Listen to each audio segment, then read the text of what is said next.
গতকালের থেকে আজকে একটা ভালো দেবিদ্বার এবং আজকের থেকে আগামীকাল যেন আজকের তুলনায় একটা ভালো দেবিদ্বার আমরা জনগণকে দিতে পারি। জনগণ আমাদেরকে বিনা পয়সায় ভোট দিছে, একটা পয়সা আমি খরচ করে নেই, একটা পয়সাও না। 100 টাকা টেম্পি ইলেকশন করছে, আমি 100 টাকাও খরচ করি নাই।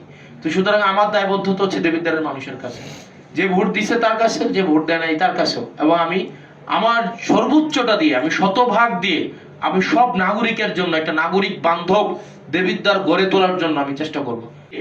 8 জনে 1 কোদাল মাটিও যেন না কাটে, সেই বিষয়ে আপনি ব্যবস্থা নেবেন।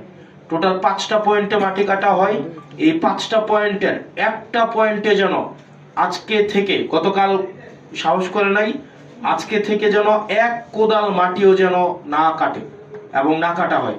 কারণ কোনো 1 কোদাল যদি মাটি কাটা হয়, এটার কিন্তু আপনাদের আইনগত দায়িত্ব আপনাদেরকে নিতে হবে। কারণ তাইলে আপনারা কোনো না কোনো জায়গায় প্রশ্রয় দিচ্ছেন বলেই ওনারা মাটি কাটার সুযোগ পাচ্ছে, অথবা আমরা বলবো এটা আপনার সমঝোতার ভিত্তিতে হচ্ছে। কারণ ইতিমধ্যেই যেহেতু একটা অভিযোগ আসছে যে এখানে থানা পুলিশ জড়িত, থানা পুলিশকে ম্যানেজ করে হচ্ছে এখানে মাটিটা কাটা হয় এবং মাটি কাটার আগেই তাদেরকে হচ্ছে আগে থেকে সচেতন করা হয় যে আমরা এই সময় থেকে এই সময় মাটি কাটবো। দেখা যায় এসিলেন মহোদয় আপনার ওই পুলিশকে যাইতে যাইতেই আপনার দেখা যায় পুলিশ আবার হচ্ছে জনশ্রুতি আছে যে পুলিশ আবার হচ্ছে ওই মাটি যারা কাটে তাদেরকে আবার একটু সচেতন করে দেয়।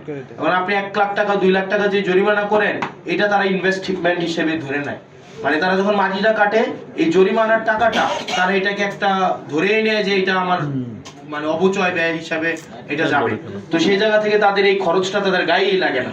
তো সেজন্য আপনারা বিশেষ করে পুলিশের এখানে ভূমিকাটা হচ্ছে খুবই খুবই মানে গুরুত্বপূর্ণ, এই জিনিসটা আপনারা করবেন। আরেকটা বিষয়, বাজার স্থানান্তরকরণ।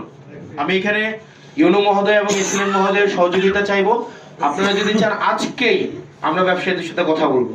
এবং গতকাল আমি যখন বাজারে গিয়েছি, ব্যবসায়ীরা আমাকে বলেছে তাদের জন্য একটা স্থায়ী ব্যবস্থা করে দিতে। আমরা প্রয়োজনে আইনগতভাবেই তাদেরকে এই জায়গায় কোনো বসতে দিব না, তাদেরকে আমরা বাধ্য করব আইনের জায়গা থেকে আইনগতভাবেই যে আপনারা ওখানে চলে যান। আপনার এই যে রাস্তার পাশে দেখবেন ওই যে আমরা ডিভাইডার দিছি, ডিভাইডার ঘেঁষে তারা বসতে চায়। এবং আমরাও যারা ক্রেতা আছে তাদেরকে উৎসাহিত করব যে আপনারা ওই বাজারগুলোতে যান। আমরা যদি এখানে সবাই দায়িত্ব নেই, আমরা আশা করি 1 সপ্তাহের মধ্যে কিন্তু একটা বাজার উঠানো যাবে।